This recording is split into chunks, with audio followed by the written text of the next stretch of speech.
for what she has done, but I'm going to introduce her and she can tell you what she's done. Zane Wilson. Thanks, Marion. As you gather, I have known Marion since we started. She did the first ever big magazine story for us. There's a couple of other people here. Glynis, is Glynis here? Not yet. Not yet, okay, she's on the way. Glynis from Durban. She's been working with us for years, not quite as long as Marion. And then a guy called Peter from Heiskena.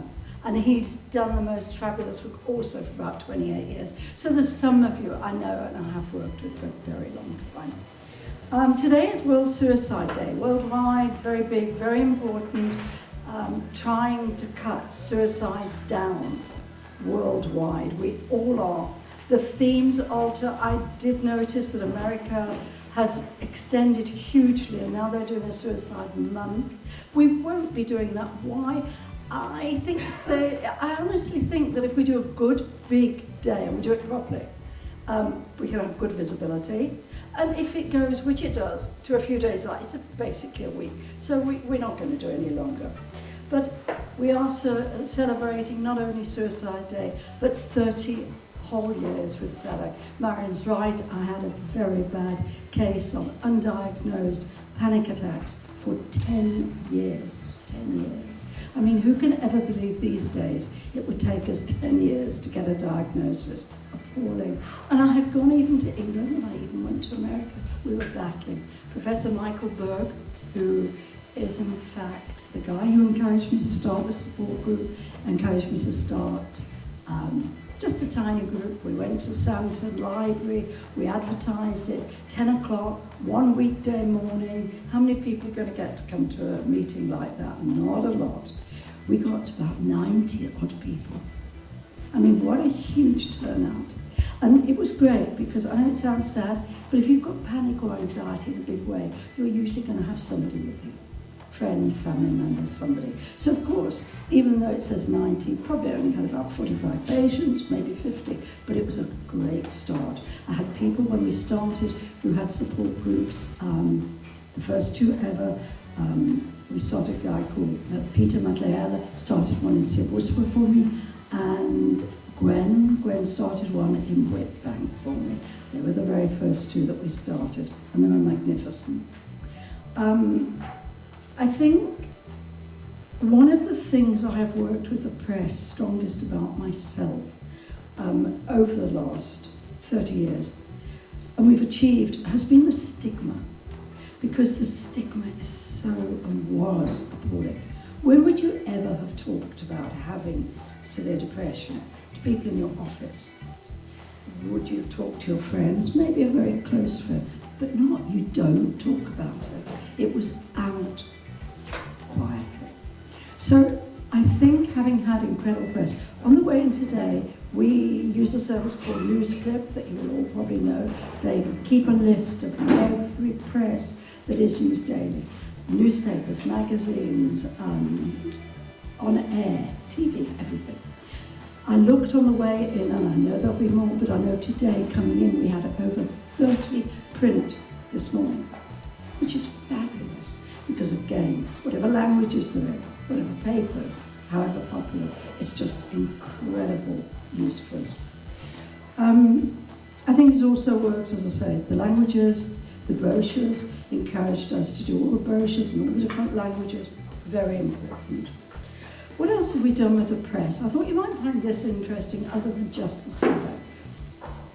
Some of the things we've done is, there was something called the Carter Centre in Atlanta, and we have had 12 South Africans go to the conference there.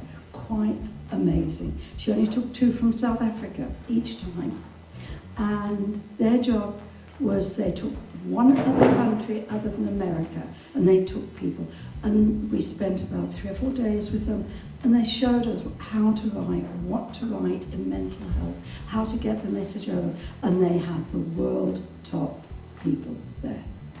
So that was the most amazing steps I think a lot of people have taken in that, in South Africa. So I am a professor of public mental health, and I work at a center called the Alan J. Flisher Center for Public Mental Health, which is a joint initiative between UCT Psychiatry, where I am, and Stellenbosch University Psychology. So that's where I've worked, and I've been there since 2014, so quite a long time. So I came to South Africa, and I never left, basically. So I will be talking about youth mental health and some interventions and some programs that we've done in our local context, because I think that's really important. Often people say, we don't know what works, we don't know what's happening, but actually we have a lot. And we need to work together as researchers, as clinicians, as NGOs, to really get this information out there. And we can do it, because we all have the same values, and we all have the same goals. So I'm working with a lot of colleagues in the Center for Public Mental Health, and we've worked for many, many years in this area, but I'm only allowed to give 3, because I've only got 20 minutes. So I'm only going to give you 3 examples of some of the work that we've done. But if you'd like any more information, do contact me. Most of our stuff is open access. We want people to use it. I won't go too much into why we want to focus on youth mental health, because I feel like I'm preaching to the choir, but we are seeing this massive increase in the global burden of disease. All the literature suggests it's not just in high-income countries or low-income countries, but globally we're seeing it. And it's quite a concern given how many adolescents live in low- and middle-income countries. And we also know that adolescence is the peak onset of mental health conditions. 13, 14, 15, depression, anxiety, substance use. That is where all these problems are starting. So it's all starting in that area. So it makes sense to look at prevention, to look at mental health promotion. Although treatment is important, we need to think a little bit broader, and we need to think a little bit wider and outside the box, so to speak. And we also know that poor mental health in adolescence does predict what's going to happen in adulthood. Remember, those adults become parents, which then goes in this cycle. There's so many reasons. I could probably spend a whole hour just telling you why we should focus on adolescence. We want to stop describing the problem, and we want to focus on how we can help. So what works?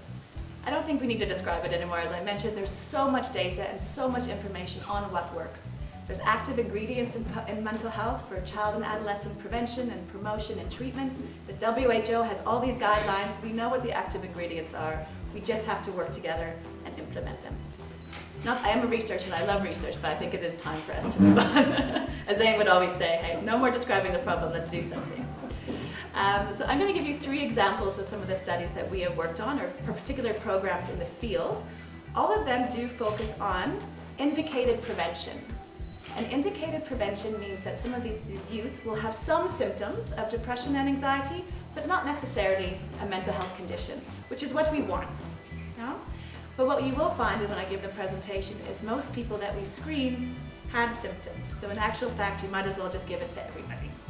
That's what we're finding in our context. So I'm only giving you 3 examples, and I've tried to focus on ones that I think will be most relevant to SADAG, to NGOs, and how we can kind of make the biggest impact with the time we have with our youth. So the first one is a WHO intervention called Early Adolescent Skills for Emotions, or the EASE program.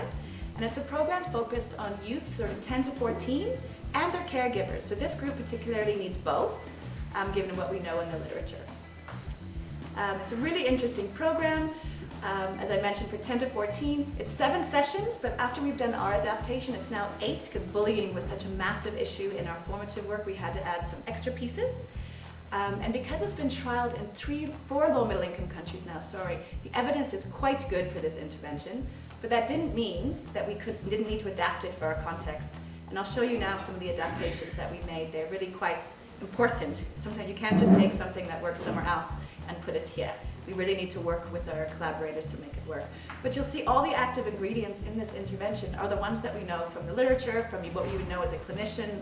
You've got understanding your feelings, calming my body, changing your actions, so behavioral activation, managing our problems is so important, and really working on just emotional regulations generally. So I think these are just the active ingredients that we know from the literature. The caregiver component was also really interesting. We had to adapt it quite significantly. Psychoeducation, clearly important. Positive parenting strategies, really interesting, different kind of dynamics for caregivers. And then caregiver self-care came out so strongly that we had to add an extra piece. So they kind of work together during the 8 weeks. The parents come once every 2 weeks, so to speak. So it all kind of goes together for this program. The adaptation process took much longer than we anticipated. It took a year just to adapt the intervention contents. And we did this using human-centered design, which is the design we always use at the center. Lots of workshops. We had workshops with 28 teens, 28 caregivers, and 6 stakeholders, so those working in the field and clinicians and youth mental health. At our center, you'll see that we have a youth development team that basically tells us and gives us guidance on what to do. So they come every 3 months. They give us support on what things we should be doing. They give us advice on things we should change for our interventions. And it's absolutely wonderful. So our PhD students run it. I'm just known as the lady that won't let them go camping. So I've taken my role, I suppose.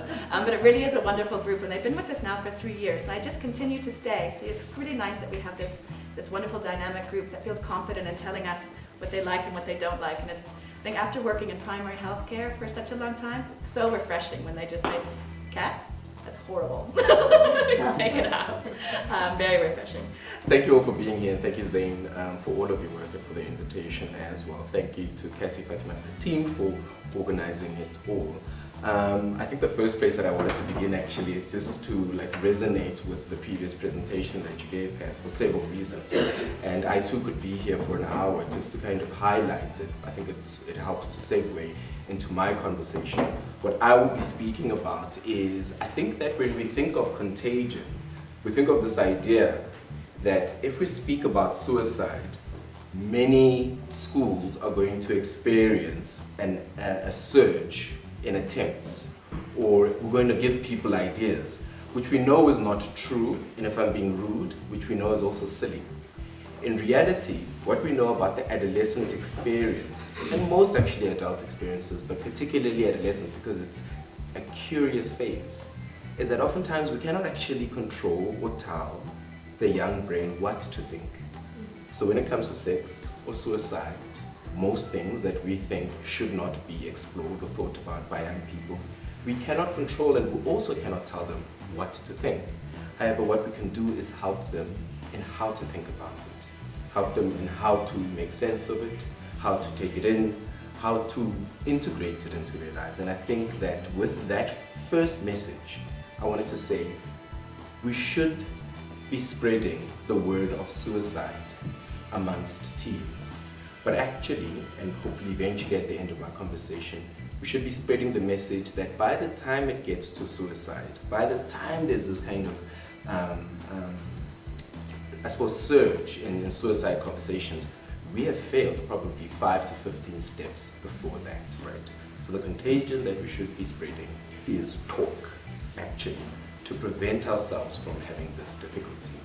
And I thought, Katya, I think you started by saying that the real intervention is in prevention, actually. And I couldn't agree more. I was actually just thinking, my former relationship with SADAG as an adolescent in and of itself, we kind of formally got involved, and there are 2 reasons to this point. When I was presenting a program for young people, at the time I was working at Chris Hani Baragwanath Hospital, the biggest civilian hospital in the world, that services the biggest population of Soweto and South West Township overall. And Zane Wilson was also involved in that project. And when I presented the project that was aimed at helping young people who had recently been diagnosed, helping them not come back to hospital, specifically working with young people who had had their first or second or third diagnosis, to try and intervene so that they do not have to have 4, 5, 6, or 7, which is oftentimes what you see both in research and in clinical work, is that if you have a severe diagnosis, depression, especially your psychotic disorders, if you get admitted twice, you're likely to kind of be a revolving door for the rest of your life. And I had the thought that if we're going to intervene anywhere where we're going to be effective, it was going to be with young people, and specifically with the adolescent population, which kind of full circle we're focusing on today, those between 15 and 25. And so I think it's fitting to say that our commitment, I suppose, has always been aligned in understanding that we're going to address, or at least we're going to try and address, the global pandemic of mental health by looking specifically at young people. And yeah, as I said, perhaps full circle moment. Similarly, since then, it's been 13 years since we were involved in that project, and myself and Zane have continued to work. I'd like to say our relationship as an adolescence itself. And like any adolescent, it experiences petulance and so on and so forth, very, very appropriately. But thank you, Zane, for the invitation and for kind of getting me involved in this. I'm glad to continue to speak and to try and help young people for very many reasons. To return more specifically to our conversation around the prevention of suicide, which I think we oftentimes miss when we speak about suicide, is actually, while we are always in an attempt to try and help people who are feeling suicidal, manage their experience, catch them before they fall, and obviously prevent any sort of an attempt, we are also in the business of trying to support friends and families of those who have unfortunately experienced suicides in their communities. Actually, what we do is to prevent suicide. That's what we're wanting to do. We're wanting to have the conversations of the months, weeks, days, years before anybody actually experiences suicide. And I thought there's something very interesting that I wanted to start with, which is, suicide amongst the population 15 to 25 is the third leading cause of death.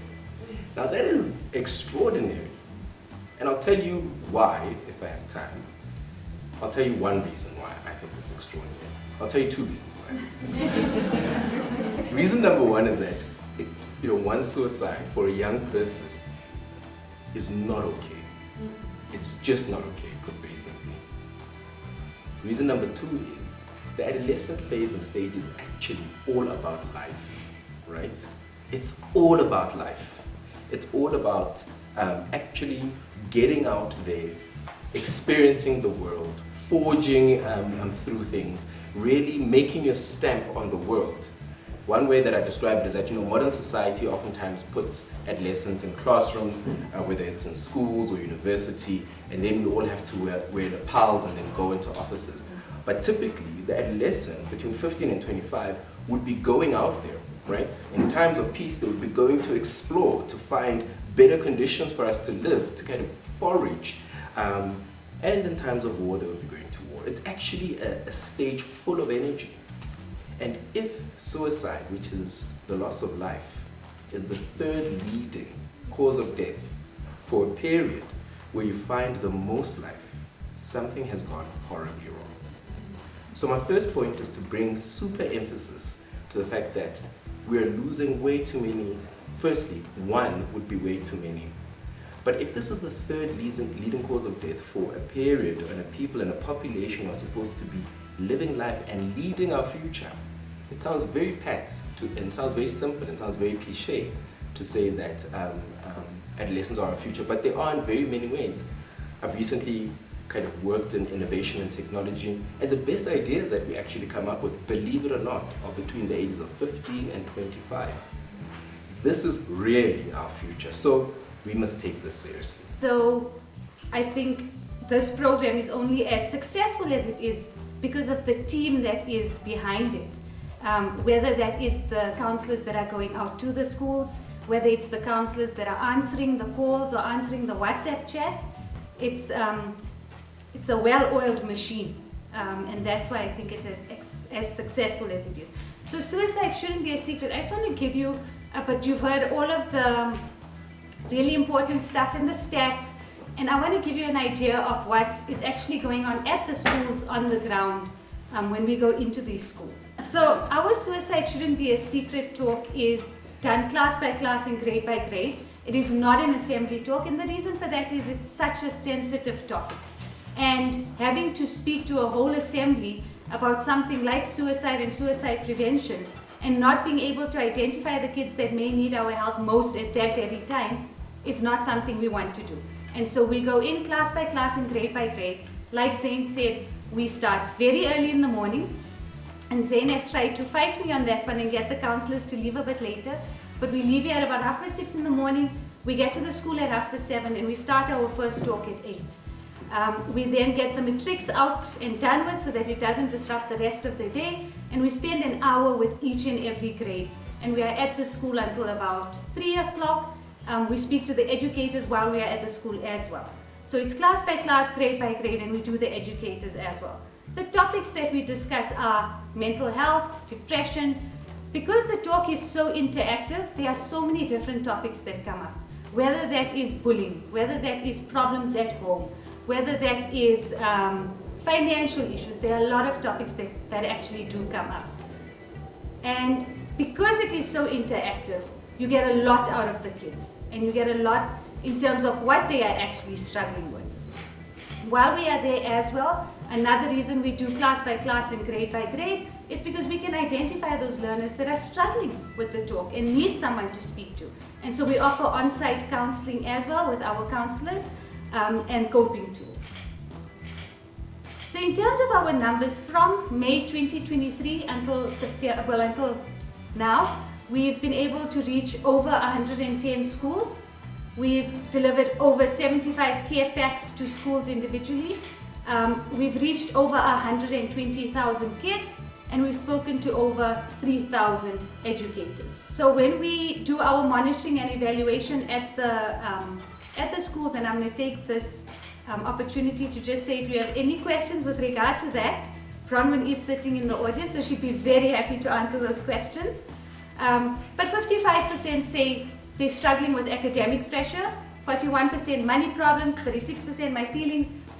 But what's important to remember is that that's not one kid that's saying, I'm struggling with academic pressure. That one kid has academic pressure when he comes to school, and so he's having a hard time with the teacher. He then goes home and there's obviously something happening at home. And so they are dealing with a variety of issues. And so these kids are not just going through one thing. It's a variety of issues. And we'll do some case studies a little bit later, well, just now, and you can see what they are all going through. So what we do when we go to the school with our monitoring and evaluation, we also want to know whether the program is working. And so what we have found is that 93% have learned that it is not good to judge a mentally ill person. And I think it was Kath that said it. A lot of the kids have said to us, we understand that mental illness is a real illness, but speak to our parents. And so as part of the Suicide Shouldn't Be a Secret program, we do parent and community talks. We also do a full educators workshop, and then we also do a learner support agent workshop. So we target the entire school community. 82% learned how to talk to a depressed person, and so just those little conversation starters. It's important to understand that when someone is feeling that depressed or that suicidal, you can't come in and walk into a room and say, oh, I'm feeling a little bit depressed today, and not feel like you're going to be judged. And so being able to have those little conversation starters helps the kids to understand. But 78% said they understand that it's okay not to be okay. And I think that was the most important thing because, like Zamo said, the kids are going through a lot. We cannot judge what they are going through now, but what we were going through. I mean, you are boomer, Zamo. I don't even know what I'm called. But what we were going through when we were growing up. And so 78% realized that it's okay to talk about it and your feelings are valid. 92% of the learners were able to accurately recall the SADAG helpline number, which is so important for us.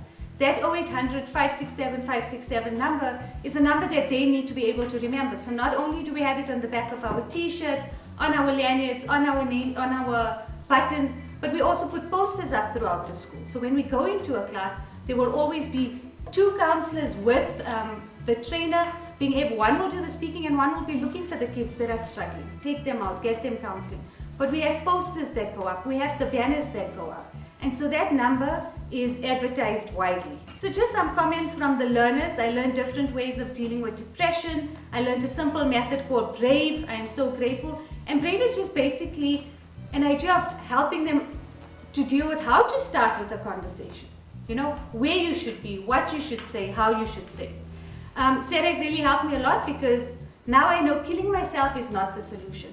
Because for a lot of the kids, sometimes suicide seems like the only option. They don't know what their other options are unless we are there to speak to them and they realize that there are other people to speak to. A lot of the kids have said to us, we'll ask them in the class, how many of you can speak to a teacher? And some of them will put their hands up. How many of you can speak to a parent? And some of them will put their hands up.